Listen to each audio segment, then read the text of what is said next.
Hello, everybody. My name is Connor Nielsen, and I am going to introduce to you the Comics Kid 2099. Say hello, Comics Kid. Hello, Comics Kid. All right. Yeah, it is his channel after all. You're like, who's this Connor guy? Well, we are pals. We do the Podcast Boys Twin Peaks podcast on this channel, and we are going to be talking today about the Wonder Woman film. Wonder Woman 2017, directed by Patty Jenkins, starring Gal Gadot, Chris Pine, Danny Houston, and Connie Nielsen, Robin Wright, and several others, is the first ever live-action iteration of Wonder Woman. It is the fourth installment in the DCEU, and Comics Kid, why don't you go and tell us a little bit about Wonder Woman? So, we start off on Themyscira, aka Paradise Island. We get to see a young Princess Diana of the Amazons, and she is getting all this information about the Amazons and the gods, and they got this weapon called the God Killer, and she wants to train to fight. Her mother doesn't want her to do it. All the other Amazons seem to want her to fight, and then when she is in her early 20s, I guess, this pilot, he crashes near the island. It's Steve Trevor, played by Chris Pine, and it's in the middle of World War I outside of the island, and she goes with him because she believes that Ares is orchestrating all of World War I, and she wants to put a stop to this. And so she gets to meet some of Steve's bosses from military intelligence in Great Britain, and then they put together a little small military unit to go and put a stop to this factory that is building this poison gas that gas masks will not be effective against, because this guy, Ares, he has a sidekick named Dr. Poison, and she is building this special gas. And then we get to see Wonder Woman get used to man's world, and it's all done through the framing device of Wonder Woman in the present day. She got a package from Bruce Wayne where he found this photograph of her from World War I, and she's basically talking about how she learned about man's world, and that's the gist of the movie. Connor, what did you think of this movie? You guys did it! This was a good one. Yep. I thought this was really good. I watched this with 3 other people, and 2 of those people absolutely loved this movie. I'm not quite over that moon yet, mostly because of my seats, because it was I was all the way over in the corner next to people who wouldn't stop making out very loudly. But that's the only way to make out. Yes, I'm pretty sure there was some hand stuff going on, but I didn't see. Ooh. It was very uncomfortable.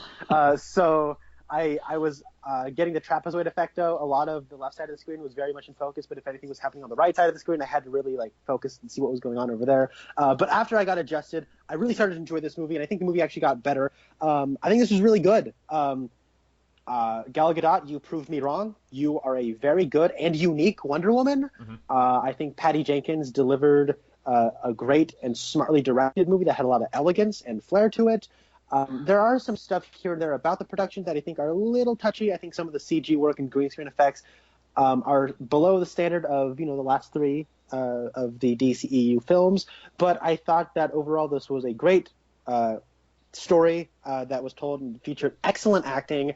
And I got to say the dialogue is maybe the scene stealer here. I love the dialogue, and especially the banter between Chris Pine and Gal Gadot, and the performances themselves even elevated that. I liked all the side characters. I'm going to quote the critic Confused Matthew. He posted Facebook on a Facebook thing. He said that Wonder Woman is a better origin story than Man of Steel. It's a better superhero movie than Batman v Superman, and it's a better team movie than Suicide Squad.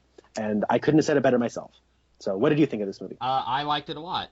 Out of all of the movies we've gotten from DC Comics, and not just in this little universe, this is definitely better than the last 3 that we've gotten from the DC, whatever they're calling it. It's definitely better than those, although I don't hate Man of Steel as much as everyone else, but I'm not going to sit here and try and tell you that it's better than this movie. This is great. I even think it's better than most of the pre-Man of Steel movies that we got. I think that it's going to be really hard for me to compare this to a movie like The Dark Knight, which is a really good film, I think, but I don't know if I could say this is better or that's better, because they are apples and oranges. They are so very different movies, especially since Dark Knight already had all of the legwork done and could just get right into what I assume Christopher Nolan and Jonathan Nolan and David Goyer just wanted to do in the first place. This is an origin story but it's different from that because they started with their origin story and then got into what they wanted to do, whereas we already got an introduction to Wonder Woman in Batman vs Superman, but for all intents and purposes, this is our introduction to her. I imagine there are people who have not seen Batman vs Superman who are going to watch this movie, and if you are one of those people, you'll be totally fine. This movie works great as an introduction to the character. I didn't really need the framing device set in the present day. I thought that was kind of pointless. I have just really minor nitpicks. I think this is a really, really good film. I am less of a Wonder Woman fan than I am Superman and Batman traditionally, but I am more of a Wonder Woman fan now than I was, say, 5 years ago. And I don't know if I would have liked this as much 5 years ago. Maybe I would have. But I think this is really good. Really, all I have are just minor nitpicks. I don't think there's anything that's just major about this movie. There's a few things that I was a little perplexed by, but overall, I think that this is really solid. I agree. I have a little bit more than just nitpicks towards this movie. And I hate to, I guess, front load all of my complaints, but mostly all my complaints are from the beginning of the movie. Yeah. I think that it's overly, I'm with you. I'm not a fan of the framing device. And I actually think some of this movie's biggest problems have to deal with it existing in this universe. Mm-hmm. And I'm not saying it's because it exists in this universe. I think that by the time we get to the end, where we leave Wonder Woman off as a character versus what she has to then do completely contradicts itself. Because they need to have her do something in order, I don't know if we're going to get into spoilers, but if she has to go off and do something, because that's what we're told happens in Batman v Superman. And then in the beginning, I found when we get to the start of the origin story, it's overly expository in a way that I don't think is presented in an interesting way. A lot of the filmmaking is just standard shot, reverse shot stuff. I mean, it shows off how nice the costumes are. Good costume by Linda Hemming, who did the costumes for the Dark Knight trilogy. But it was overly expository in a way that, and I actually started to tune it out a little bit because I know Wonder Woman. I've read a lot of origin stories of Wonder Woman. That's generally speaking, you start any run and you're going to get a Wonder Woman origin. And what I felt, and part of this is on me, I was projecting my own thoughts on what my Wonder Woman is like and what I know about Wonder Woman onto this film. And so I just kind of made assumptions about this character as I was sort of tuning it out because it was not presenting itself in a way that was particularly interesting. Like I said, it was classic shot, reverse shot, standard workmanly filmmaking. But it does sort of feel like they're just trying to get it out of the way so they can get to the part. When we can get to the stuff that we want to get to. Once we leave Themyscira, the movie breathes. And it opens up, and it enters this elegance about it that I kind of swept me up and caught me off guard. So that's the stuff that I wasn't a big fan of, was kind of right off the bat. I felt it was by the numbers. We're trying to get the Wonder Woman origin out of the way as fast as we can.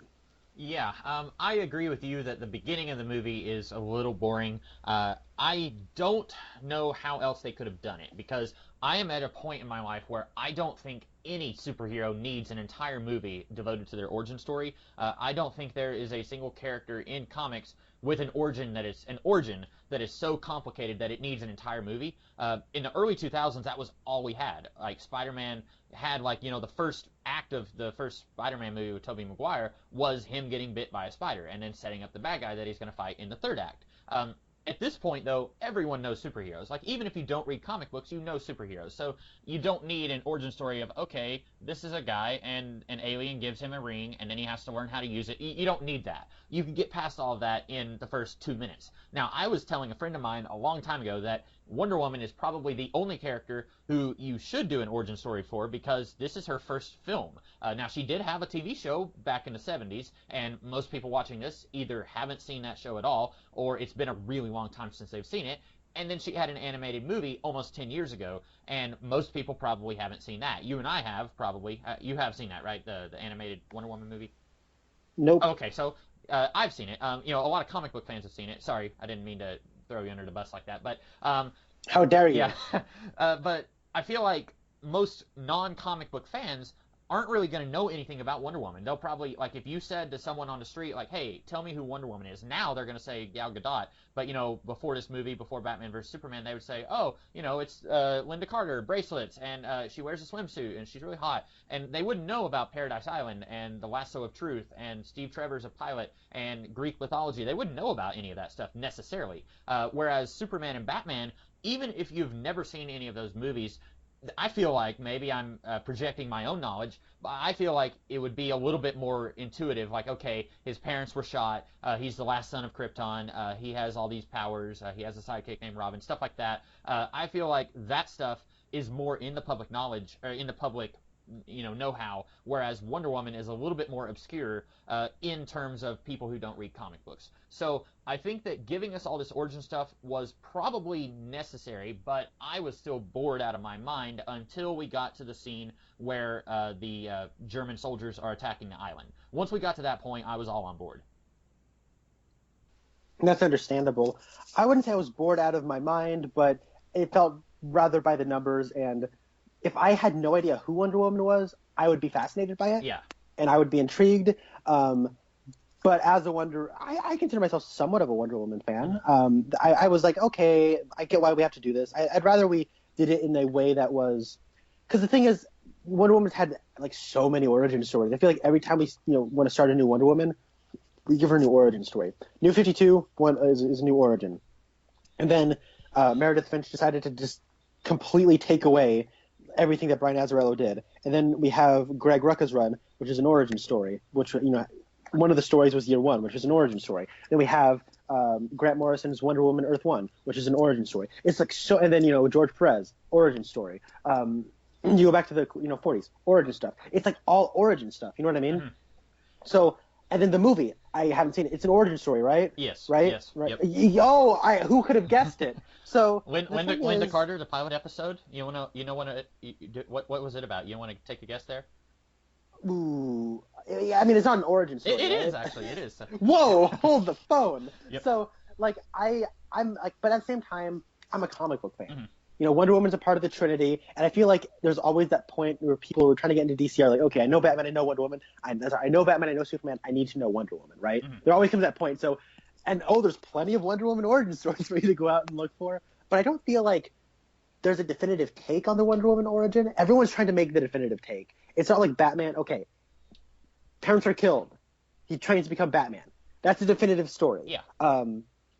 And in a lot of the like the Earth One is kind of, there's a bit of a conspiracy to it. Okay, that's fun. And with Superman, okay, Krypton blows up, lands on Earth. Some farmer from Kansas rates him. He becomes a reporter. Hey, Superman. With Wonder Woman, you have the bare bones of she's a princess on Themyscira, and then she leaves Paradise Island to go and join the world of men. That's the bare bones of it. But a lot of the details around it, like is she Hippolyta's kid born out of clay, or is she a demigod? Mm-hmm. Does she get along with everybody, or is she kind of an outcast? Does Steve Trevor come because of the war, or is it because he's a spy, or is it because of this, or is it because of this? What's Steve Trevor's story? It's always changing. Yeah. And then when she leaves Themyscira, the adventures that she then goes on to because she's leaving Themyscira is always different. So when it comes to this movie, they do kind of the bare bones thing. And I get why they're doing that. They're trying to do a consonant Wonder Woman story, and they're trying to present it to a public that, for the most part, most people don't read comics. They just know Wonder Woman by name and the costume. So they'll just go to the movie, and they'll get their origin, and they'll be like, ooh, this is completely different than I thought I was getting. It's kind of like Thor, but better than Thor.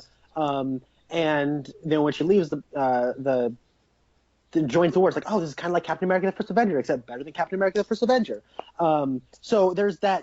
I get why they did it this way, but as somebody who's a Wonder Woman fan, it is a little workmanly once you get to the war.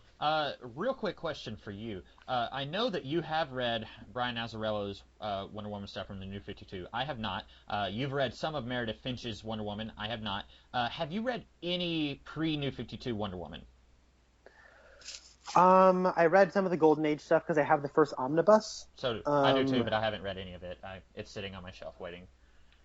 And that's it. Okay. So you and I've read all the New 52 stuff. I've read the Rebirth stuff. I've read Earth 1, but nothing pre So then, the only common ground you and I have with Wonder Woman is Earth One by Grant Morrison, because almost everything I've read with Wonder Woman is from like the 90s. I read the first two volumes of the George Perez stuff, which was mid 80s, and then I read a couple of small trade paperbacks that are roughly the first year of John Byrne's run. It was okay, and then Greg Rucka actually had a run in the mid 2000s, different from his Rebirth run. I read one volume of that. I've read a few volumes here and there, and a lot of what I've read I kind of just didn't like for various reasons. Like, for example, John Byrne, I didn't feel like he was doing a lot to like invent new stuff. Like he was doing a whole lot of like, okay, and now she fights Darkseid, and now there are these hallucinations of Sinestro and Reverse Flash, and she has to fight those. And it didn't feel like he was doing new stuff. It felt like he was just retreading a lot of old stuff. So like I had different issues with a lot of these stories that I read that had nothing to do with the character of Wonder Woman herself. So it's going to be very interesting, me and you talking about this movie, because like both of like my ideal Wonder Woman is entirely different than yours. I know that, and I know you and I both feel a little differently about Earth One, because I think you liked it more than I did. But it's going to be very interesting talking about this, just looking at like what my experiences are with Wonder Woman and what yours are.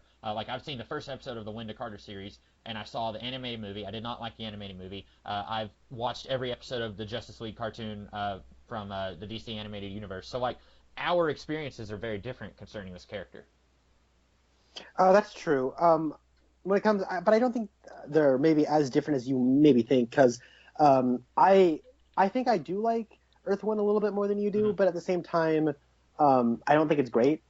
Okay. I think the best thing about that, and the thing that like just envelops me about that story, is not Grant Morrison. It's Yannick Paquette. I think his art is, and I say this without hyperbole, some of the best comic book art I've ever seen. In that particular volume, it got delayed like 3 or 4 times, and it was worth the delays, because that is some mind-blowing art. And I think at some point it was all finished, and DC was just holding off on it to try and tie it in with the movie, which is weird because the movie came out like 8 months after the book did. But anyway. Well, I think they were trying to do it with Dawn of Justice. Oh, okay, yeah, that's right. Yeah, I forgot about that movie for a second, and then you brought it back. Well, I mean, you're probably right on forgetting about it. Yeah, oh, definitely.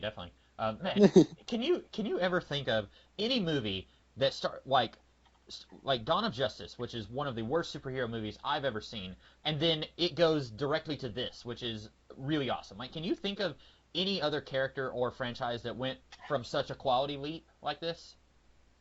Not off the top of my head, but it is staggering and impressive. Yeah, and I mean, this is where like in the Marvel universe, the Marvel Cinematic Universe, like I would complain about how like all these directors, like you have different directors, but it really feels like they're all serving a singular vision. I don't know what the singular vision is for the DC Universe movies.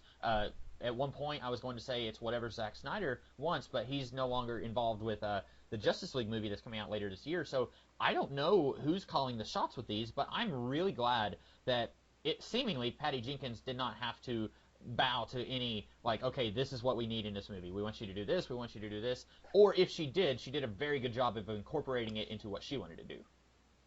That's true. One thing that I knew about, so I was not excited for this movie. I should just probably say that right off the bat. For reasons that kept telling me I should not be interested in this movie. For one, they cast Gal Gadot. I was like, she's an underwear model. That's stupid. Why would you do that? And I was not that impressed with her in Dawn of Justice. That Oscar-winning line, this creature feeds on energy. I was like, what? She's going to be Wonder Woman? And I just didn't buy it. And I just then there was they said, we're going to get Michelle MacLaren to direct Wonder Woman. I said, that is the perfect choice. Michelle MacLaren has not made a feature film yet, but you know what she has made? She has made my favorite episode of Breaking Bad, along with many great episodes of Breaking Bad. She has directed episodes of Game of Thrones, which are big budget things. I've never watched Game of Thrones, but I know that they are big productions. And she's directed good episodes of The Walking Dead, which I have not watched The Walking Dead, but I trust my brother, and he says that they are good episodes. And so she has just been this person on the cusp of making greatness. And I was so excited for Michelle MacLaren. And like a week later, yeah, she's no longer on the project. You know, we just didn't agree on anything. And I'm thinking, why did you hire her if you didn't agree on anything? Don't you have conversations about what you're going to make before you hire them?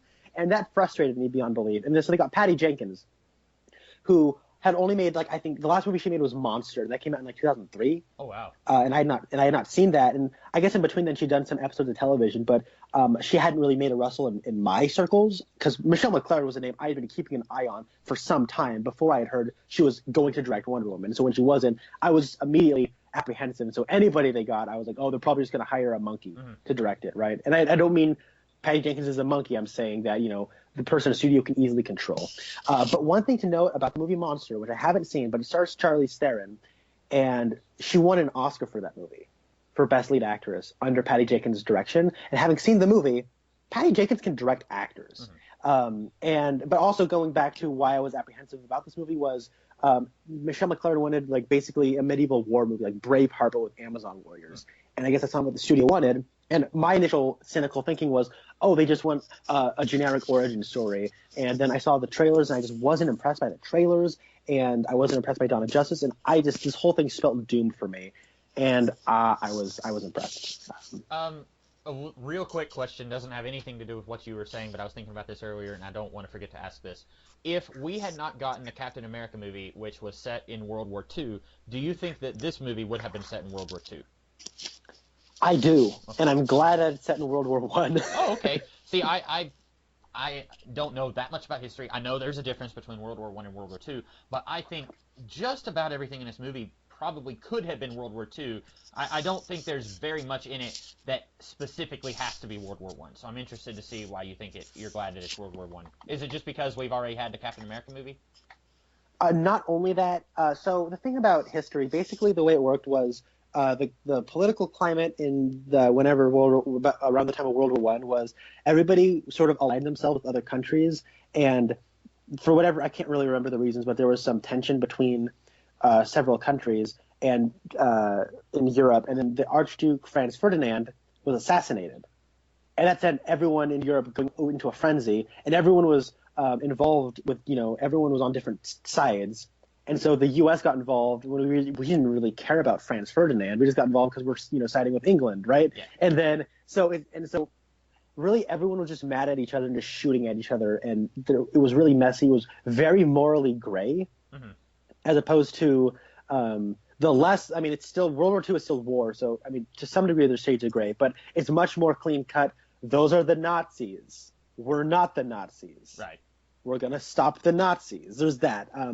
Although we were pretty complacent until the Japanese bombed Pearl Harbor. So with that whole historical thing of a much more morally gray and to some degree dirty war with World War I, there's a lot of trench warfare.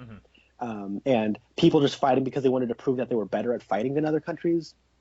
There's a great movie called Paths of Glory, which is a Stanley Kubrick film starring Kirk Douglas, where it's about a general who's in a trench, and their mission is to take this thing called the Ant Hill. And the Ant Hill, its victory doesn't really mean anything. They just want to win it so they can say that they've won it. And it is costing lives. They can barely get an inch towards claiming the Ant Hill, and lives are just lost and everything. And there's a very similar scenario in this movie, but a lot of that can be indicative of World War I in general, of people are just trying to, see who has the bigger crotch, so to speak. Like, oh, we're better at fighting. Yeah. And so we're gonna fight uselessly just to claim a town that is not even on a map, right?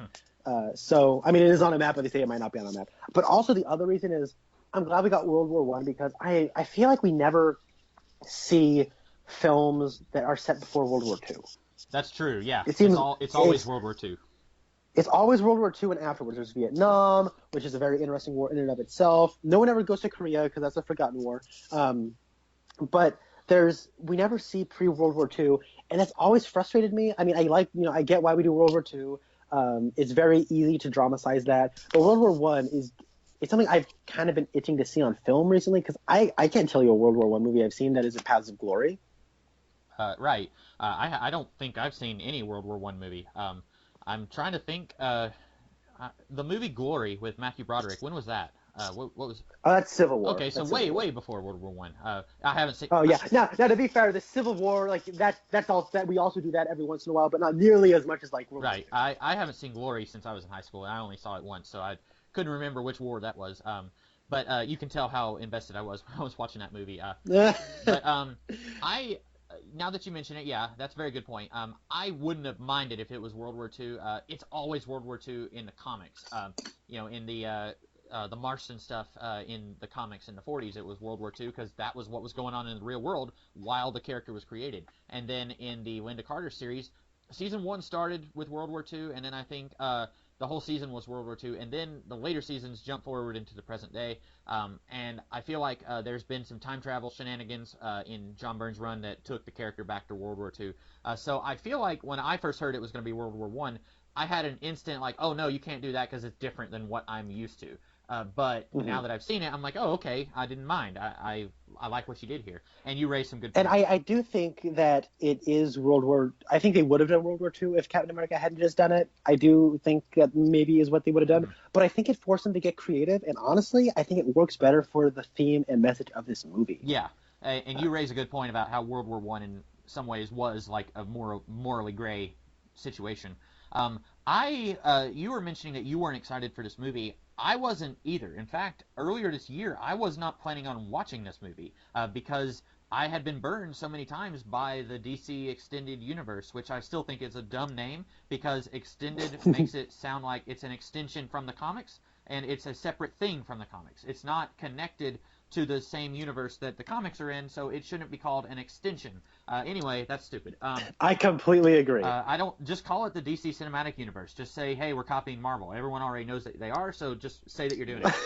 But I did not like Batman vs Superman at all. I said when you and I talked about that movie last year that I think Batman and Robin is a better movie. I still would rather watch Batman and Robin over Batman vs Superman. I think it was one of the worst movies I've seen in a very, very long time. And I'm including, like, when you take into effect, like, the amount of, like, they had the stars, they had the writers, they had the directors, they had the budget, and it ended up being just the steaming pile that it was. Like, it's a different kind of bad than, like, I recently watched a TV movie that had a budget of, like, $2 million, and there are TV episodes that have a higher budget than that. And so, like, this movie was pretty bad, but it's not as bad as Batman vs Superman, where there's like a $200 million budget, and it's still an awful piece of garbage.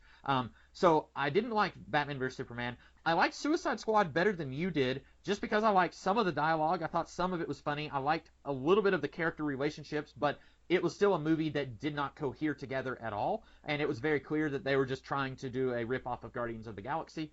So at this point, I was not expecting anything good from the DC movies ever again.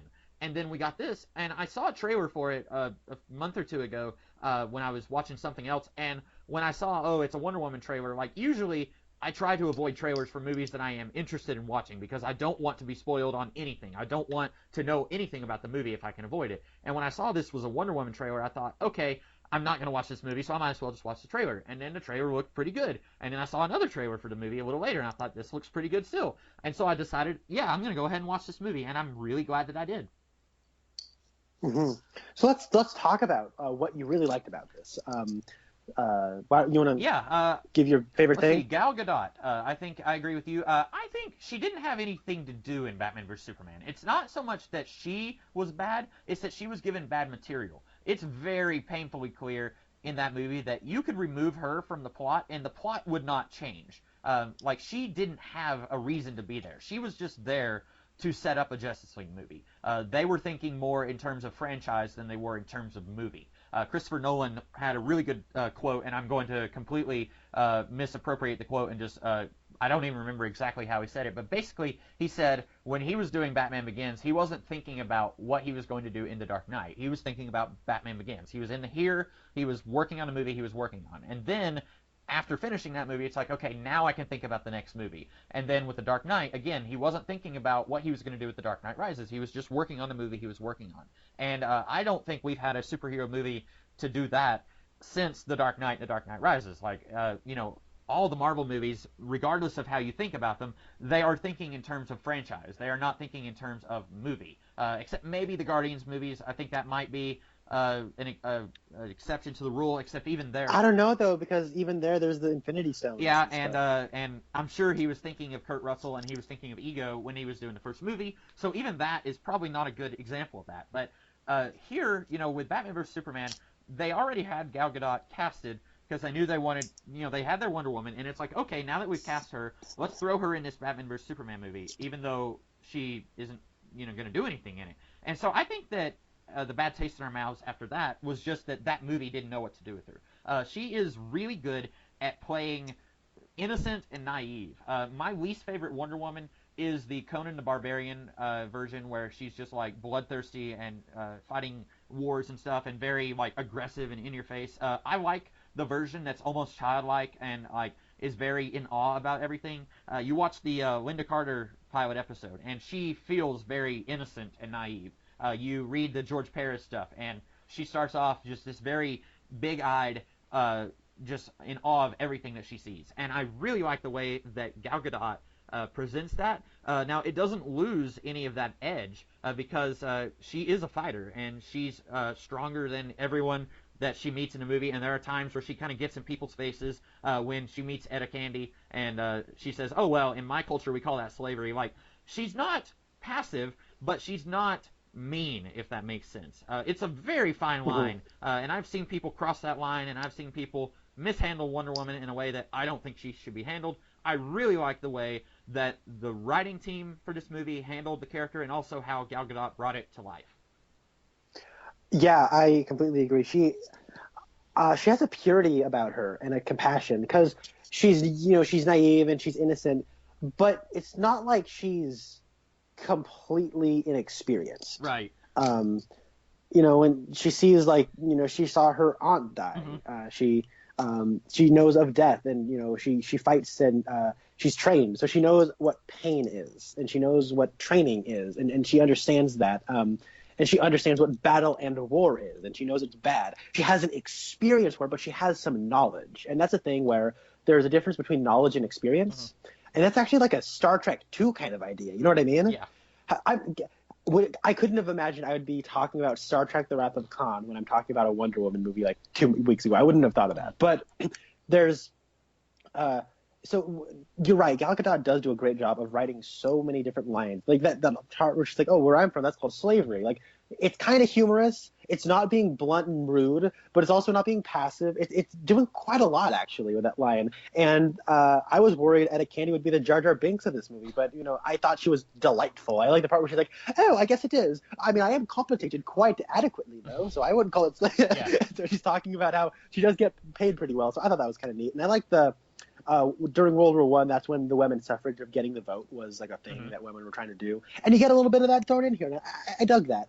How it gives a backdrop of what's happening in the world, but it's not stopping the movie to say women couldn't vote. Right. And then Wonder Woman goes like Wonder Woman doesn't even ask what voting is. I don't even think she cares because she just wants to kill Ares. Now that the big conflict's out of the way, she'll probably go out and be like, wow, there's this thing called voting, and it basically promotes power in society, and women can't do that. That's wrong. I'm going to stop that. You're probably not going to see that, but in a future movie, ideally that's what you would do, right? Right. Yeah. Where she does understand more about society and is going to be a champion for women, and yes, Wonder Woman. But for this particular story, it is about her trying to understand nuance and who she is, and I like that. Yeah, and I think that there were scenes in this movie like when she sees the baby and she is like, oh, look, it's a baby, and I was just thinking she's never seen a baby before. She's seen pictures and books probably, but she was the youngest character on the island, and so this is the first baby she's ever seen. And she really sells that scene. And when she's eating the ice cream, do you remember a few years ago, it was probably right around the time when Arrow first started, so we're talking like 2012, apparently there were talks of doing a pilot episode for a show called Amazon, and apparently that fell through for whatever reason, but then elements of the plot leaked to the internet, and one of the things that was going to be in Amazon was that she was going to be obsessed with the soft serve ice cream, and then that happens here. She's not obsessed, but there's a scene where she's walking with Steve in the train station and she gets the ice cream and she's like, you should be very proud of this, and she's just head over heels in love with the ice cream. And I was thinking they got that from that Amazon plot that never happened. That's weird. Had you heard about that? I don't know. I was actually going to ask you about that. Is that a classic Wonder Woman thing? Because Jeff Johns does that in his opening arc of Justice League. Oh, really? Okay. Which is before Arrow, where she's like, ice cream, this is great, you should be proud of it. And so they did that here, and I'm thinking, Okay, is that from something? Because I hate to be mean to Jeff Johns, but that opening arc of Justice League sucks, and I refuse to believe that he actually came up with that idea. Um, I think that he's just sort of paying homage to something if else. he is, I am unaware of it. I've just got a very spotty history with pre New 52 Wonder Woman stuff. Like I said, I read a Phil Jimenez arc. I read a couple of the John Byrne arcs. I read one of the William Mesner Loeb's arcs with Artemis as Wonder Woman, and then I read a couple of the George Perez arcs. So like, if it's from something from before the New 52, I'm unaware of it. I did not know that it was in Well, the New 52 though. then you've read more pre New 52 than I Mm-hmm. have, so that's the thing. Of I wasn't aware of like I haven't read the George Perez stuff, but if it's I mean if you've read like the first couple of story arcs, I'd imagine it'd be like right at the front of that story arc, and so anyone who's gone back and read that, more people read a number 1 issue than a number 20 issue. Right. Because more and more people drop a book as it goes on. That's just the law of diminishing utility and diminishing returns. So I would think that, people remember that because it was at the beginning of an iconic run. Mm-hmm. Yeah. And that's why we're going to pay homage to it. I don't know if it was. I don't remember it from the George Perez stuff. But so anyway, that's apparently an ongoing thing with Wonder Woman, her and Ice Cream. I did not know that though. But I like her interactions with these other characters. I like that this world is very dirty and it's not clean and pure like she expects it to be. At one point, she says, "We're going into war with a liar, a murderer, and a thief." And then Steve is like, "Oh, thanks a lot." And she says, "Well, I'm not talking about you." And he says, "I'm a liar, a murderer, and a thief. Like I've done all those things in the first 5 minutes that you met me." I really like that. You were talking about how she's got a purity, but at the same time, like she knows things. And like the scene where they're on the boat and she says, "Aren't you going to sleep with me?" And then like he is of course thinking like sexual, and then she's like, no, sleeping, like, and then he lays down next to her, and then like she even says like, "Well, yeah, I know about the acts of pleasure." So like she's naive about certain things like jargon that he has from man's world, but she's Yeah. not naive about like everything. Like, she knows about this, she knows about that, and she knows about many other things. Like, she's bilingual or multilingual. And Steve, at one point, like, she's having a conversation with, is it Samir? Or Samu or something. I've got it right, Samir. And she's talking in different languages. And at one point, when they stop, Steve is like, "Okay, good, you're done. Like, I'm here, and I don't know anything you guys are talking about." I like all that. Are you done? Yeah, Yeah, yeah. that's great. I like Chris Pine as Steve Trevor. I wasn't sure how I was going to think about that way back when they first announced him. I mean, that was like right around the time when Man of Steel came out. I feel like when they first announced that he was going to be Steve Trevor. And I remember thinking, okay, he's basically just going to be Kirk from the Star Trek movies again. Like, people look at Steve Trevor as, the cocky hotshot pilot, and that's basically what he was doing with Kirk in those movies. It's a different performance. I like this character a lot more than I like Kirk from those movies. He is much more human. He is much more heroic, I feel like. I like what he's doing with that role here. I agree. One thing so I like Chris Pine's performance in the Star Trek movies. He's kind of a blah character to me. His Kirk on like the page, I find him a little blah, but I like Kirk. I like Pine's performance there. I don't think he's bad, but he was in a movie last year called Hell or High Water with Ben Foster and Jeff Bridges. It was like a neo-western. It was my third favorite movie last year, and he was great in it. He's like really restrained and quiet, and he only had like of the three main people, he probably has the least amount of lines. Okay. Huh. And probably the plot centers most around him. So it's a very quiet, nuanced, restrained performance. And I was like, oh my goodness, where did this Chris Pine come from? I liked him in other stuff that I've seen him, but he was like actually great here. And then so the other Chris Pine performance I've seen is the musical Into the Woods from 2014. I don't know if you've seen that. No. He was kind of doing like a Gaston, but like not evil. Okay, yeah. He was sort of like playing on his "I'm attractive" shtick, Right. where I'm Prince Charming, and he's like he's singing with his extra corny voice, and he's got this big coiffed hair, and he's ripping his shirt off, and he's just talking about how much he loves Cinderella, and he talks like this when he's not singing. So he's kind of playing off of his pretty boy image. But this one, it's almost like he's taking a lot of that. He's doing like a mostly kind of humorous, like it's a comedy performance, right? It's just like he's playing Steve Trevor like he's in a comedy, but he's the straight man in the comedy. Mm-hmm. You know what I mean? So it's still a comedic performance, but it's mostly in a drama. So you're kind of laughing at him because he's somewhat of a stick in the mud because he's always trying to get to the next part of the mission. Yeah. And he's around a very beautiful woman that he's not trying to get involved with, but she's also very beautiful. And she's sort of like, she doesn't understand certain things about the culture that would like the implications of things she's doing from the culture that he's from. So there's a fun like screwball element, like classic like 1930s 1940s screwball comedy infused into their relationship. And the way he plays it, it almost reminded me of the guy from Hell or High Water he played was crossed with his Prince Charming. Okay. And so it was different than anything I'd seen Chris Pine do, but he also has a lot more variety and he's a lot more dynamic than I ever thought he would be. I thought he was great. What I liked so much about his character was that he's got this character with him who is very innocent and very pure, and he has to gently break it to her that this is not the way the world works. We have to do it this way. I have to follow orders. I can't just, bust in and he doesn't like it. He doesn't like the way the world works, and he's trying to break it to her in such a way that it doesn't make her lose hope in mankind. He doesn't want her to see. And he's not condescending about it at all. Right. I really like that so much. I guess we should talk a little bit about some of the later stuff in the movie, which there's a couple of huge spoilers for this movie. So this is up until now, it's mostly been non-spoiler. So if you don't want to hear any spoilers from here on. So there's 2 spoilers, huge spoilers. Was there anything else from like the first half of the movie you wanted to discuss? I wasn't too big a fan of the CG integration, especially on the mascara. There's a part where they walk out of a room and like, oh my goodness, they're on a balcony in front of a green screen. That really stuck out to me. I didn't even notice you it. could tell. For me, I could tell this movie cost less than the other 3 DC movies. I could tell. And when we get to London, it looks like a Guy Ritchie Sherlock Holmes movie.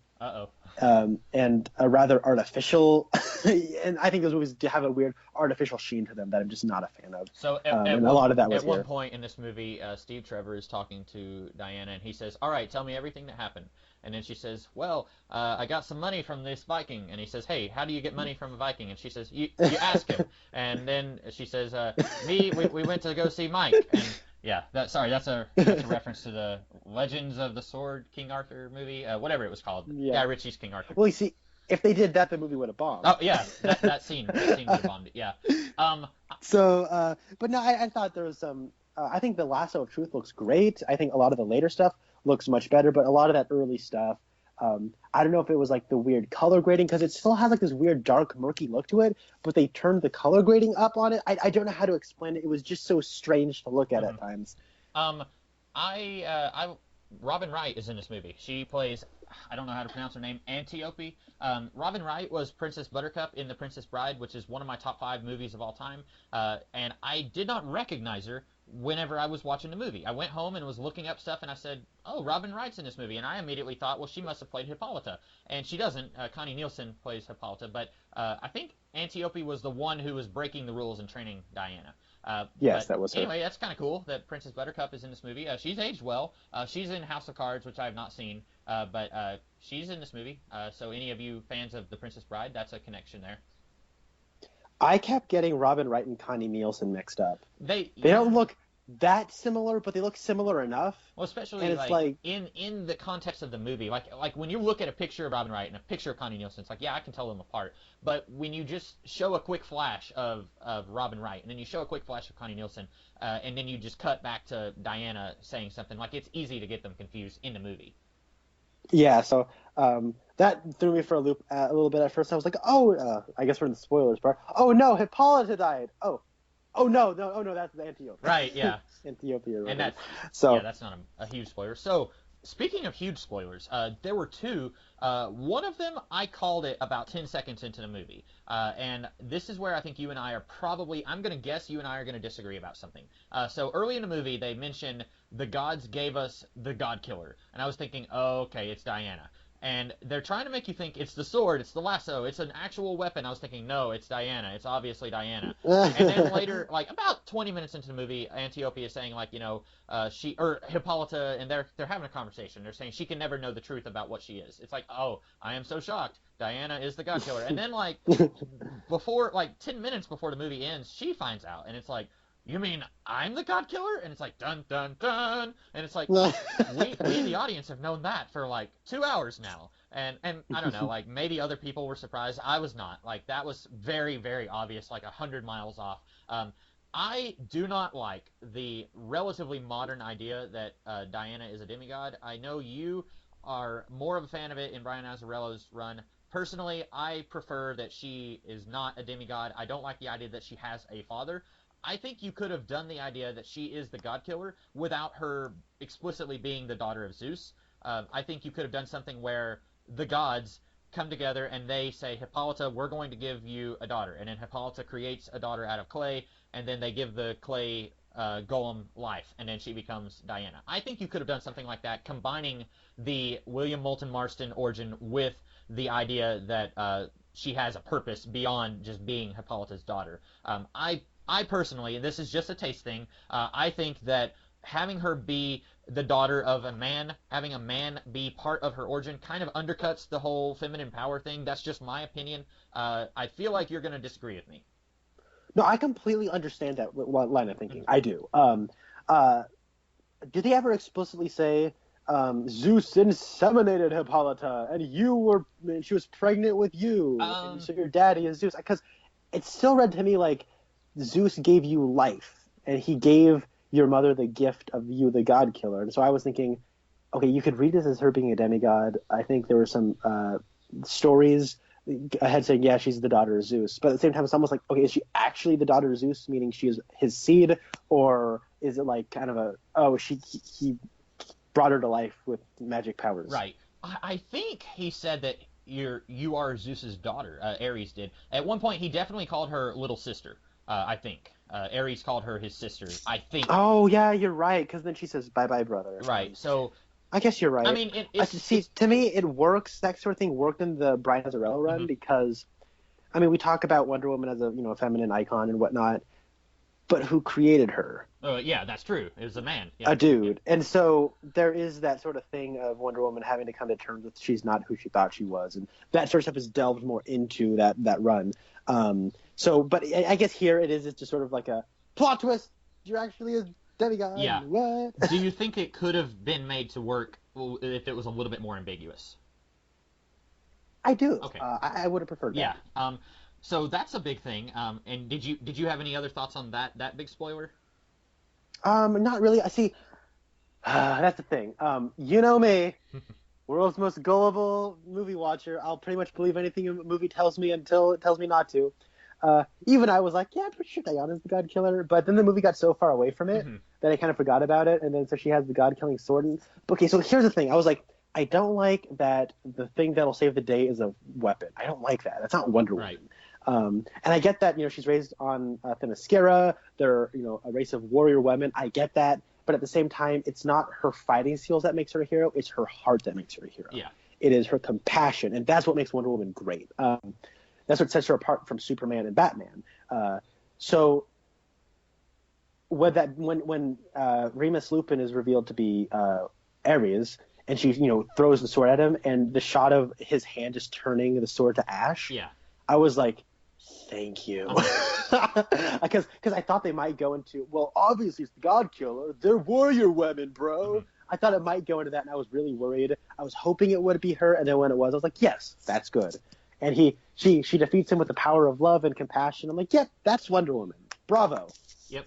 So speaking of that big twist, I did not see that one coming. About 5 minutes before she kills Danny Houston, who throughout the entire movie we're led to believe is Ares, about 5 minutes before she kills him, I was thinking to myself, okay, Ares is orchestrating World War I, but does he have to be on the side of the Germans? Because she's over here saying, well, Ares is obviously involved. And I was thinking, about 5 minutes before she kills him, wouldn't it be a neat twist if she said, I have to go to Man's World and stop Ares, and then she comes to Man's World and she sees that Ares is actually working with the Allies. And like he's in that big conference room and he's still doing the same thing. He's orchestrating a big war, but he's working with the Americans and the Britons and the British people. Like I was thinking, wouldn't that be a neat twist? And then like Steve Trevor has to stop her and say like, "What are you doing? That's Commander so and so. You can't kill Commander so and so. He's like the guy who's holding us together." I was thinking, wouldn't that be a really cool twist? Like, wouldn't it be neat if Ares is actually doing the exact same thing, but he's on the other side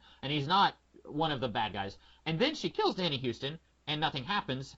And then Remus Lupin shows up, and I was like, "Oh, son! Like, that's really cool. Like, I'm so glad that I didn't do any homework on this movie before I watched it. Like, that's something I could very easily see myself being spoiled on that, like, 3 months before I saw the movie. I am so glad that I didn't know that going into this movie. I love that twist. Did you? It got spoiled for me like a year ago. Oh, see, I was hearing like... Yeah, no, I was watching this, and I was like, I'm trying to remember. I didn't even follow the production of this movie. It was just like, oh, this actor cast as Ares in Wonder Woman. I was like, oh, who's they got to play? And it was, oh, it's Remus Lupin. That's interesting. And then I clicked away. Mm-hmm. And then I was watching this movie, and I'm like, oh, Danny Houston. Oh, he's got a sweet German accent. Awesome. And then Remus Lupin showed up, and I'm like, oh, I read somewhere that he's Ares. Yeah. Oh, that sucks. And it wasn't even like a week ago. It was like a long time ago. Yeah. A really long and time ago. That is why I hate the way the entertainment industry has evolved. Like in 1980s, you could have done this twist and surprised everyone. But now with the advent of the internet, and not only the advent of the internet, but websites that feel the need to like, oh, this one minor character has been cast, let's make an entire news day out of it. Like, do you remember when Juno Temple was cast in The Dark Knight Rises? And like all these websites were like, Juno Temple is in The Dark Knight Rises! And she ended up being in the movie for 3 minutes, and she wasn't really important in the movie, but everyone made a scene about it. And I feel like that's the culture we live in. And so if you happen to be plugged into that culture, you're going to get spoiled on stuff that, in my opinion, would be a stronger reveal if you didn't find out about it until the movie. Yeah, and you know, though, it is a good reveal, though. Yeah. The idea that the actual God of War is technically on the side of the winning side. Mm-hmm. And because what's cool is the way they seed it is one of the first things that Chris Pine says is, I'm a good guy, they're the bad guy. So he immediately plants that idea in your head of, okay, good, bad, black and white, so to speak. And so when it's come that the bad guy's actually on the side that you've been led to believe is the good side because Chris Pine is handsome and he said we're the good guys, then it's a nice little reversal, and you're like, oh wow, it is more morally good than I was led to believe, and that was nice. I dug that. And there was one thing, like before we found out that Danny Houston was not Ares, when Princess Maru, Dr. Maru, Princess, she's not a princess. She's not Princess anything, is she? She's something Maru. Dr. Poison / Dr. Maru. Anyway, she has... Well, I mean, she has an island full of animal people. She has this special gas, because she's trying to make the gas that a gas mask will not be effective against. And then she says, by the way, I also happen to create this other gas. And she, like, breaks it open in his nose. And then he's, like, breaking a gun, and he's, like, tripping, and he's like, yes, the power. And I was thinking, like, why does Ares, the god of war, need a power boost? Like, that's weird. And then it's like, oh, movie, you got me good. Like, both times when she gave him that power boost, I was thinking, like, why does he need this? Like, that's weird. Also, when I was watching the movie, I was thinking, like, if this was Marvel and they had 400 movies planned in advance, like, that would be their hook for an Hour Man movie. Like, Hour Man, the comics, is like, he takes a pill and it gives him super strength for an hour and then it fades. Like, I was thinking, like, oh, like, Rex Tyler is going to get a hold of her notes and he's going to create a pill version of that gas and, oh, we're going to get Hour Man in, like, 70 years. But, yeah, probably not. Yeah. Well, that's interesting, because one of her lines is, this will return you to your previous strength. Oh, did she say that? And now I'm like, okay, well, what strength did he have? Is he like an enhanced? Is he meta? Is he a metahuman? Is he like who is this guy? I wonder if she just meant like when you were at your peak. Like, Danny Houston, he's not like ancient, but he's not a young man either. I wonder if they were meaning like this will give you the strength of a 20-year-old man who's like hasn't been through all the stuff you've been through. Yeah, and I don't know about you, but I can crush guns with my bare hands. Oh yeah. So I want to say this: the person who's playing Dr. Poison and Danny Houston, I can't remember his character's name, so I can't remember her actor's name, but I can't remember his character name. So Dr. Poison and Danny Houston, it's somehow even. They're so delightfully evil. The line where he throws in a gas mask and she's like, but it won't work. He's like, they don't know that. Then they let out like it is such a kooky like that. like that Sam Raimi wouldn't even do that. He would blush at that. Like it's like a film serial. Like and they like do like weird jig in place, and I'm thinking, I love it. I love it. It's so like that's great. They're like right out of a cartoon, Yes, and I love that. I was thinking of the '60s Batman show. I was thinking like that level of gleeful evil is something that like I could see the Cesar Romero Joker doing or something like that. Exactly, like Frank Gorshin and Cesar Romero would do Yeah. that, and like I miss that in comic book Hmm. villains, comic book movie villains, because like we have to deal with the Malekiths of the world, we have to deal with the Ronan the Accusers of the world, and every once in a while, everyone's always just so busy trying to make the menacing villain. After like Bane and the Joker, and those characters work for those movies, but come on, can we just have like a fun, gleefully evil villain? And it totally worked for me. Yeah, I liked it too. So the Ares thing, not to harp on this too much, but I thought it was really cool. I liked this reveal. I wish that we did not see him go into his full-on comic book armor that we often see him in the comics. Yeah, It didn't ruin the movie, but I was thinking, wouldn't it be cool if he's just wearing a suit and bowler hat throughout this entire fight? Does he have to put on the armor? And it's like, oh, I guess that's air quotes for the fans. But for me, I was just like, he doesn't have to have that. Like you and I off camera a couple weeks ago were talking about the King Arthur movie by Guy Ritchie, and near the end of the movie, King Arthur fights what's his face, Jude Law, and Jude Law like becomes a video game bad guy who looks like he came right out of a video game. And I was telling Connor that that fight scene would have had a much more emotional charge to it if it was just Jude Law fighting what's his face from Sons of Anarchy. And you don't have to have this big 20-foot demon in armor fighting this guy who's a human being. And I kind of felt the same way here. I mean, you could still do like Diana picking up a tank and hurricanes and nuclear blasts. You could still do all that, but when it's just these two fighting, I wish it was just these two fighting. I get that.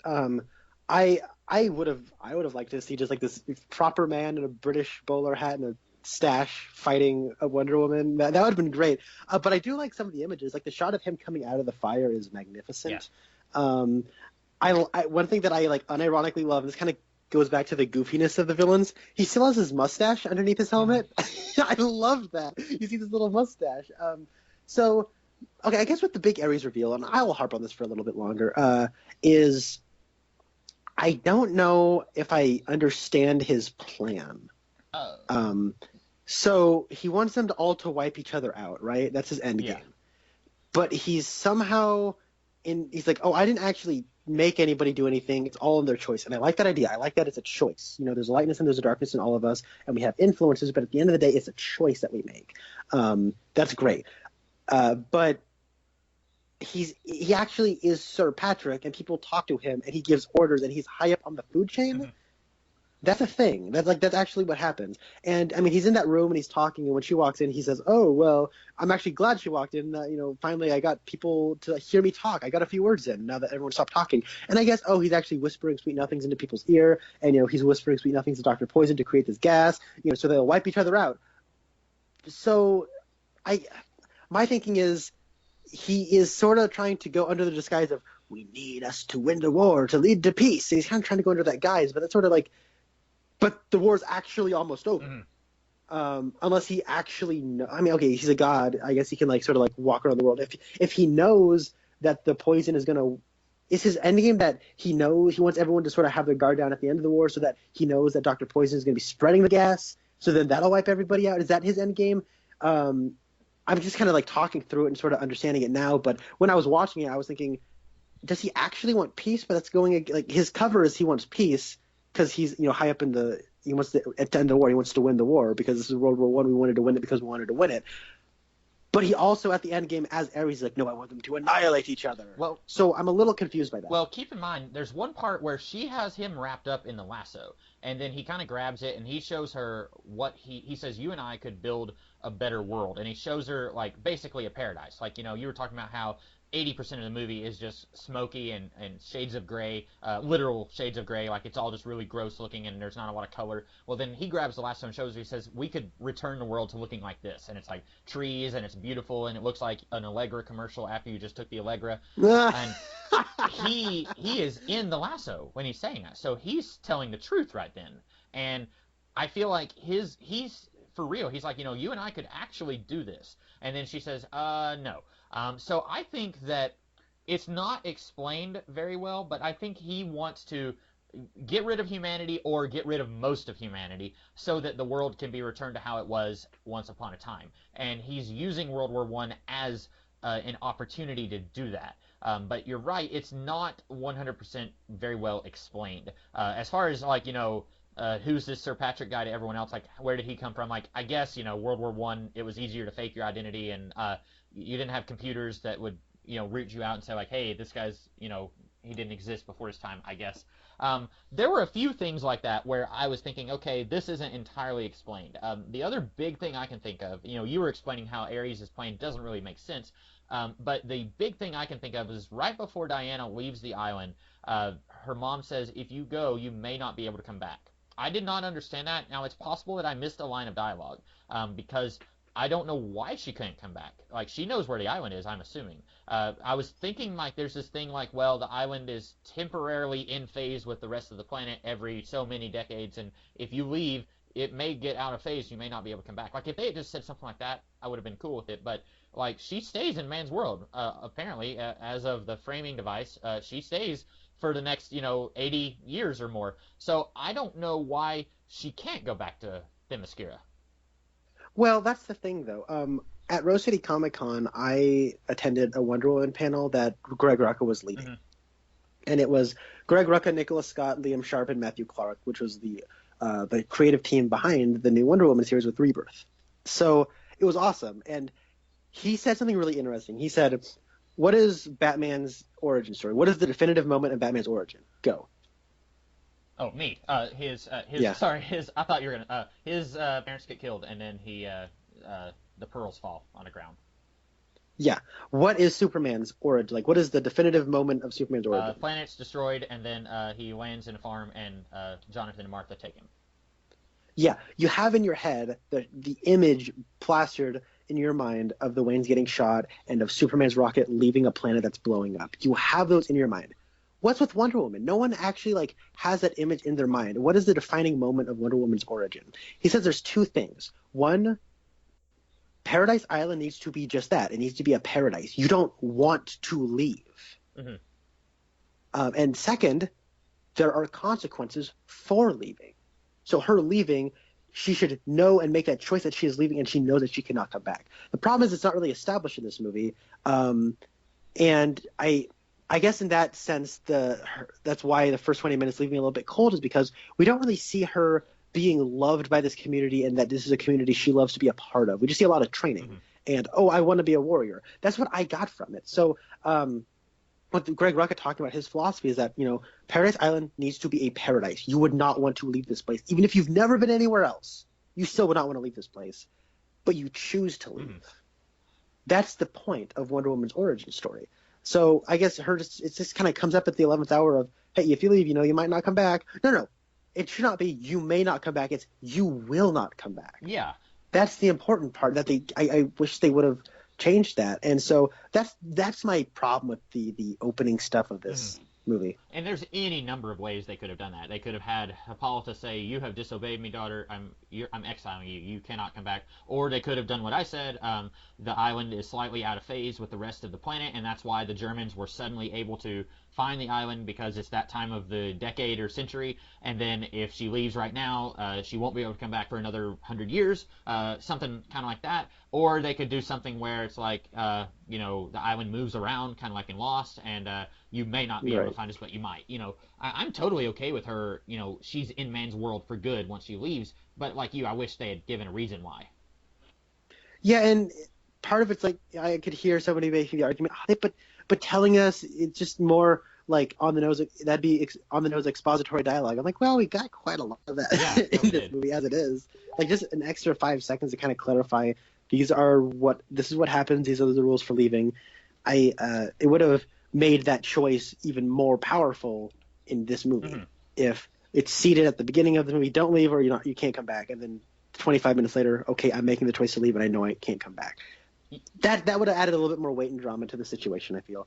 I don't think it's bad as it is. I just was disappointed by that. Yeah. I'm trying to think if there's anything else in the movie that I had to say, I don't think I have anything else. I really like this movie. One of my favorite DC movies, period. I still really like Batman Begins. I like The Dark Knight quite a bit.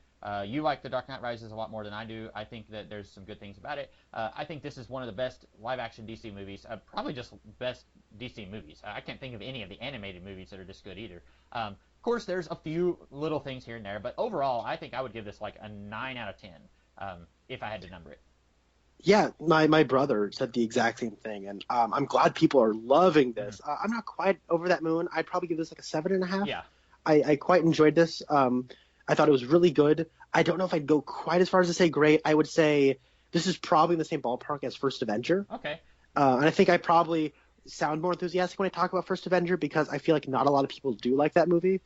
So I am always like, no, guys, it's awesome. Oh, yeah. And I think this movie's awesome, but everyone loves it, so I don't feel the need to be as enthusiastic towards it, as something that's maybe not as loved, and I want to give that one a little bit more shine. But I'm glad people like it. I'm glad it's successful. I hope this sets a precedent of we like this. Do more stuff like this. Get a director who is good with actors. Yeah.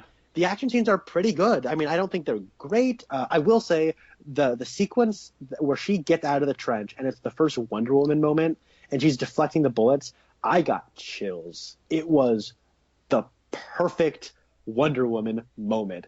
And it's really the point where she's like, no, this is – and what makes that great is it ties in later of this whole theme of choice. She chose to go out there on her own, and it's wonderful.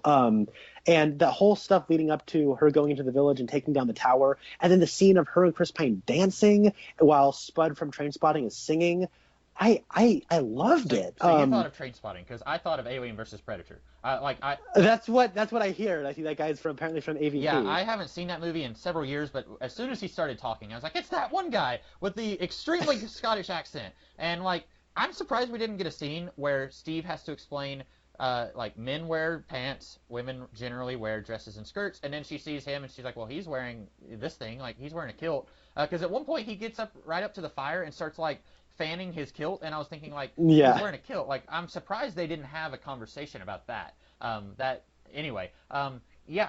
liked it. Just a few minor notes real quick, and then I wanted to ask you a question. So.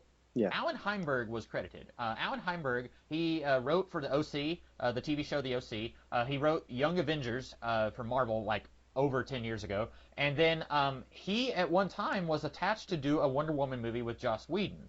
And I'm wondering if they did a thing, because sometimes you'll look at go on Internet Movie Database or something and look up Superman movies that weren't. Superman Flyby, which at one time was going to be a J.J. Abrams Superman movie in between Superman Returns and Superman Quest for Peace. And there was a whole bunch of at one time Kevin Smith, at one time Tim Burton, at one time Nicolas Cage, at one time this. And it's well, technically those were two separate Superman movies that both did not happen. And I wonder if they took one or two elements from the Alan Heinberg, Joss Whedon Wonder Woman movie that didn't happen, and they just use those, and so he is credited, but 95% of this movie is not Alan Heinberg. I'm wondering that, or if Alan Heinberg just wrote a second Wonder Woman screenplay. Maybe. I didn't know he was involved in that Joss Whedon script, because I know that script is now available to read online. Oh, is it? I didn't know that. It was only a couple weeks ago when I read that. Maybe you read the script or read that it was available. I read that it was available now. A couple weeks ago. I did not know that, and I may be confusing things, but I think he was involved. With the Joss Whedon one, I think, but I may be wrong. Also, Zack Snyder plays an unnamed soldier with no lines in this movie. Oh, really? Yeah, I had no idea. I was just going through the extremely long credits on Internet Movie Database, and I saw his name, and apparently he plays a soldier in the movie. I did not notice him, but that's kind of neat. Generally, I like to ask, whenever we talk about superhero movies, what do you see as the future for Wonder Woman in the DC movies? Obviously, she's going to be in the Justice League. So what else do you see happening with her? This is a critical darling. Its opening weekend surpassed their expectations considerably. I think this is going to have legs. People are going to love this movie, and it's going to continue to make money. I have a prediction it's going to make more money than Batman v Superman and Suicide Squad and Man of Steel. Oh, I hope. I really hope that it surpasses those, so that at least tell the people in charge, we're voting with our wallets. This is what we want to see. Yep. Those are not what we want to see. Well, that's the thing, though, is of these four movies, though, opening weekend, This one has the smallest. Oh. Now, they're all over $100 million. This is still the smallest, though. And while it is a little disappointing, you have to think when it's coming out, right? Yeah. Suicide Squad came out in August, where nothing is its competition, and it was released after a bunch of duds, and it had an ad campaign to die for. Batman v Superman came out in March. Man of Steel came out a couple weeks later. Then it came out in June, but not at the top of June when stuff from May is still pretty popular.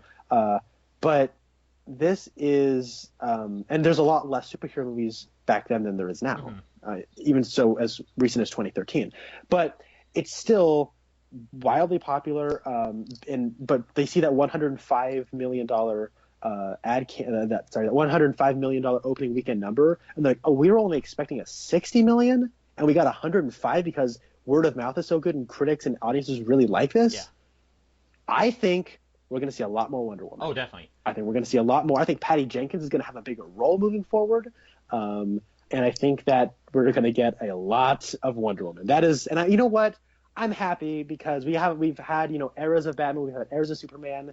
We might have a bad Wonder Woman movie in here somewhere, but I'm glad we might get an era of Wonder Woman, and that's really cool because she's a member of the Trinity. Oh yeah, I think she deserves it. I think that there's one of two ways we could go. Probably the more likely way that they're going to go is that the second solo Wonder Woman movie will be set in the present day, kind of like how the first Captain America movie is set in the 40s, and then everything else is set in the present day. That's probably what they're going to do, and they're very likely not going to do this, but I think it'd be kind of cool if we could see a series of Wonder Woman movies in between this movie and Batman vs. Superman. Let's see what Wonder Woman was up to in the 60s during Vietnam, or, the flower child culture. Kind of like how the X-Men movies are just jumping through the decades and just showing us, this is what they were doing in the 70s and the 80s.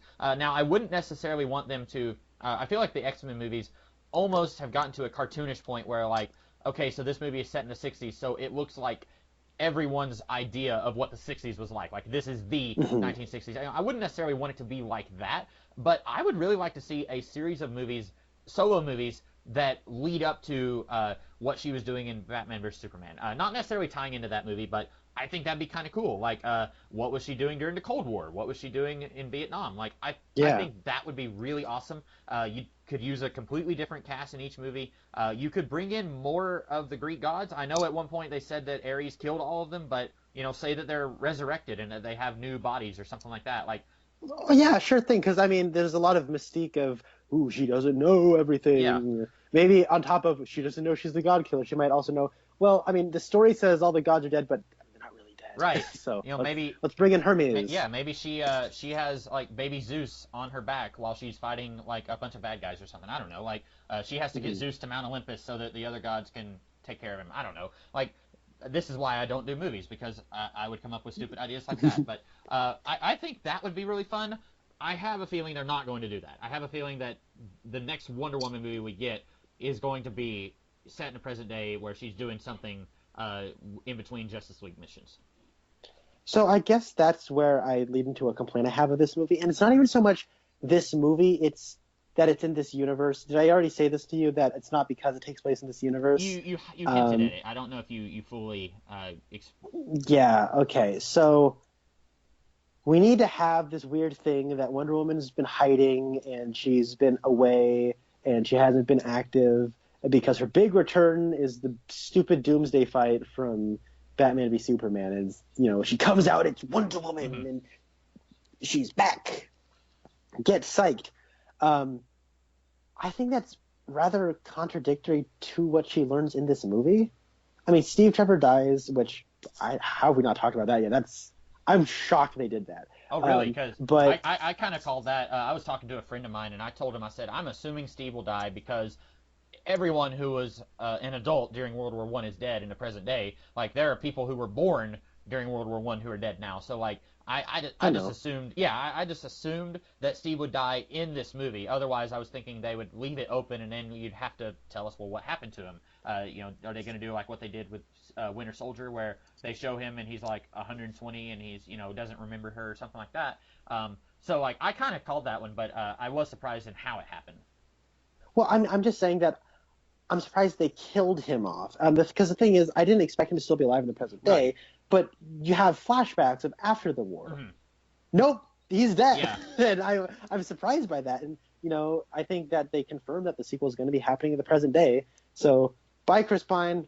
Thanks for stopping by and giving a nice performance. But I guess he's kind of done. And that breaks my heart because I thought he was great. But the thing is, Steve Trevor dies. She goes, no. But then she learns about the power of love, conquering all, and you have to choose to love and all this sort of stuff.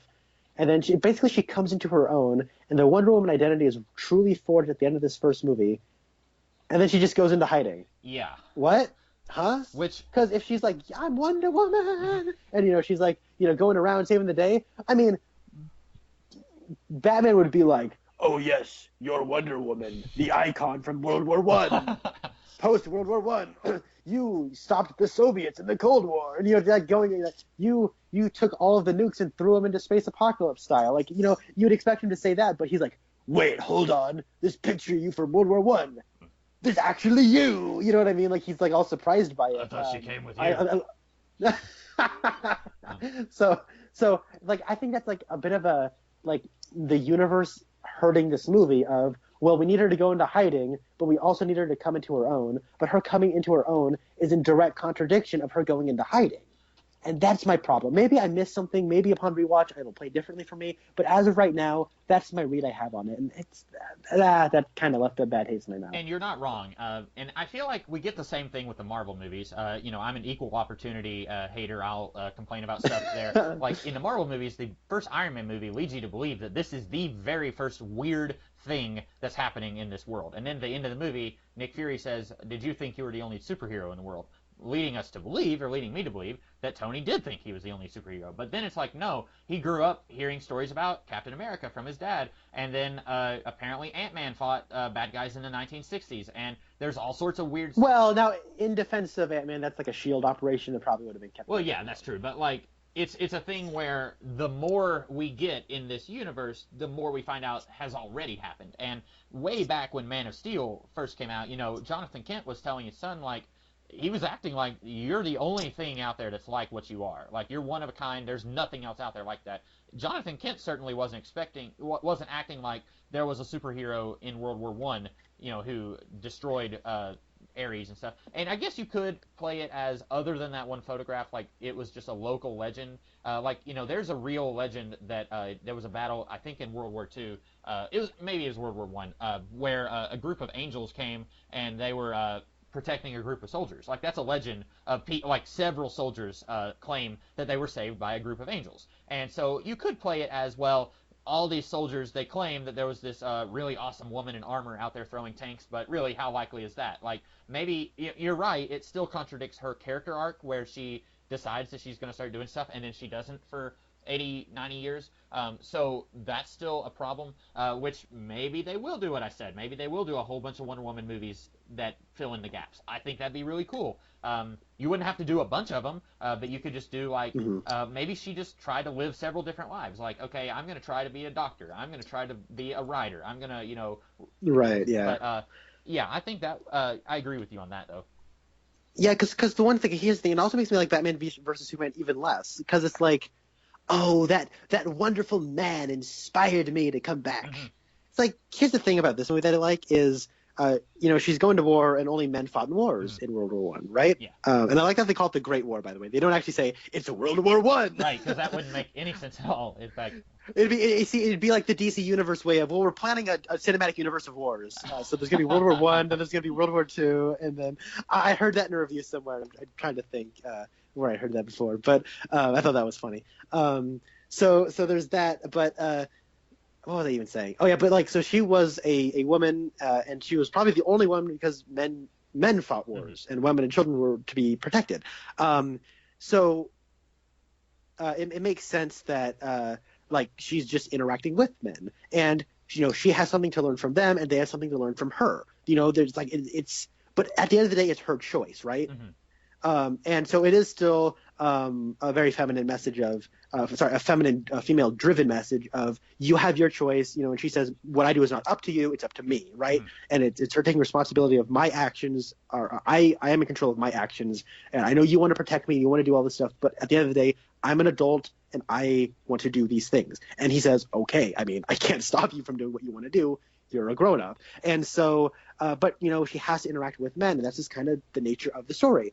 But if you're going to go into Batman versus Superman of Wonder Woman going, oh, these men inspired me to be a hero again. Like, oh, come on. Yeah. Get out of my face with that. Absolutely, yeah. And I have no intention of ever going back and watching Batman vs Superman. Like Not even the Ultimate Edition. Oh no, 30 more minutes of torture. Like, oh man. No, that's like I just have to hope that every movie we get from this point forward is as good as this one, or at least not awful like Batman vs Superman. Who knows? Well, I tell you what you're missing out on. You're missing out on a person flipping off a drone. Oh, that's cool. Yeah, that's what I've always wanted in a movie. Like, why didn't we get that in this Wonder Woman movie? I don't know. She'd be like, you don't want to see Wonder Woman just flipping someone off? That doesn't just get you excited to watch a Wonder Woman movie? Right, yeah. So I don't think I have anything else to say about this movie. I liked it. What about you? I do have one more thing I want to touch on in this movie, and that's the people they meet, like the little ragtag band of mercenaries they get together. I dug it quite a lot. I knew Chief. He's not quite as cool as Hawk from Twin Peaks, but he's still really cool. I know Charles, like Charlie. That's Spud from Trainspotting's name, I think. And then what's the guy with the fez? His name was did you say Saban? Samir. I really liked all of them, especially Samir. He's talking about how he's an actor, and that's like kind of putting on these confidence and all these hats is how he deflects a lot of his inner insecurities. And what's his name? Like Charlie, he can't sleep. He lost his ability to sleep, and that was dealt with in a very mature way. And then hearing Chief say that, oh yeah, I mean my land was taken from him, and they point over to Chris Pine, and she's like, oh, he's benefited from living in a society that was unfortunately built on land that was taken away from somebody else. You know what I mean? Like, she's really starting to understand the gray areas of life and war and conflict through all these people that she meets. And I thought in and of themselves they were an interesting character. And what I liked is in Captain America: The First Avenger, we meet the Howling Commandos, and I really liked their introductions, and then we never actually really do anything with them. Right. And that disappointed me. I mean, I still like them, but knowing that they're just sort of there for a couple minutes before they sort of fizzle out, and it becomes more about Captain America trying to punch Red Skull into a cube, then it becomes a little disappointing that we didn't get to see the adventures of Captain America and the Howling Commandos. Here, though, I guess it kind of fulfills the promise that Captain America: First Avenger didn't in these side characters, and I was impressed by them, and my heart was warmed. Yeah, I agree. I like them, and if they were going to do what I said they should do, then they could maybe bring these guys back, depending on how far into the future they would go. I don't necessarily have to see a World War II movie with Diana now that we've gotten a World War I movie, but I don't know. Just scratch what I just said, because it'd be really silly. They'd have to do a ton of makeup and give them old man makeup and stuff, so that would be no. But I did like them in this movie. I just remembered, I really love the scene where Chris Pine is pretending to be a German, and he's saying, "What? You forgot?" Like, when he said that, I was just like, I want to go back and watch this movie again and pay the $8 of admission just to hear that scene. Like, somebody in my local newspaper, they wrote a review for it, and they compared that scene to the Indiana Jones tapestries in Last Crusade. Oh, yeah. And I was like, I didn't think of that, but yeah, it is a lot like that. And anyway, I love that. Papers? Yeah. Well, your papers? Yeah. But I love that. I thought that was really funny. So I think we've pretty much exhausted this movie, talking about it. I got a couple drops left to wring out of this wet towel. So one last thing is, and I guess it is a bit of a complaint, but I'm a little conflicted on Wonder Woman's view on violence. Now help me out here, because maybe you can help me out. So she's like, yeah, I want to kill Ares because he's causing a lot of conflict. And then she goes to war and she sees the horrors of war. She's like, this is horrible. This is terrible. We got to stop this somehow. And then so she gets out of the trench and she pulls off her cloak, and you're like, oh my God, it's Wonder Woman. And then she's deflecting all the bullets and she's taking all the fire, and then it inspires everybody to get out of the trench and move the line, and it's inspiring. And then they start killing them all, and she's kind of just okay with it. And that's one of those things where I'm a little conflicted on, wouldn't Diana be like, I don't want to kill these people, I'm really sad about this, but it's kind of what I have to do in order to get to Ares. So that's a bit of a conflict they have, and she's like cool with just jumping and smashing a sniper into oblivion, and she doesn't seem to really have any remorse about that, even though she's like very much aware that, oh yeah, you guys have this darkness in your hearts that'll go away, and you'll all get along once I kill Ares. So the people that she's in battle with, though, they don't seem like, she doesn't seem to have any sort of remorse of, I killed somebody and I'm sad about it, but it is what I feel like I have to do, but I am still sad about it. Yeah, maybe they should. I don't know. Maybe they should have had a scene where she was kind of like, this sucks. But I think she was pretty much okay with it because like this is a guy who like he's on the side that takes the losers into slavery. And yeah, we had the chief. He was talking about how like he lost his land to Steve. But I think she was saying, it's regrettable, but ultimately it's what I have to do. You're right. Mhm. We should have had more on that. But I mean, I hate to put a wet blanket on this at the end, but I did really like this movie. I thought it was a lot of fun, Yeah. and really smart and mature and elegant, I thought. Uh-huh. Yeah, definitely. I am very much looking forward to seeing what they will do with Wonder Woman in the future. I'm assuming that, well, she and Batman are going to be co-leading the Justice League, but I could honestly see them, if they wanted to do the thing with Batman where he's like, keeping secrets from the Justice League, and it's like, I've got files on all you guys to take you out. Like, I could see them spinning Batman off and doing like an Outsiders movie where he gets his own little covert metahuman team together in case the Justice League goes rogue. And I could just see Wonder Woman just being the leader of the Justice League. Like, you don't need Martian Manhunter or Superman to lead the team. Just have her lead the team. I could see them doing that. Maybe. Yeah, maybe. Well, that's all that we've got. So we will be back next week to talk to you about Twin Peaks once again. And then I guess the next superhero movie we'll be talking about will be Spider-Man Homecoming, which will be next month, right? Yeah, All 4 weeks. right. So I am the Comics Kid 2099, And I'm Connor Nielsen. and we will talk to you guys in the future. Have a good one.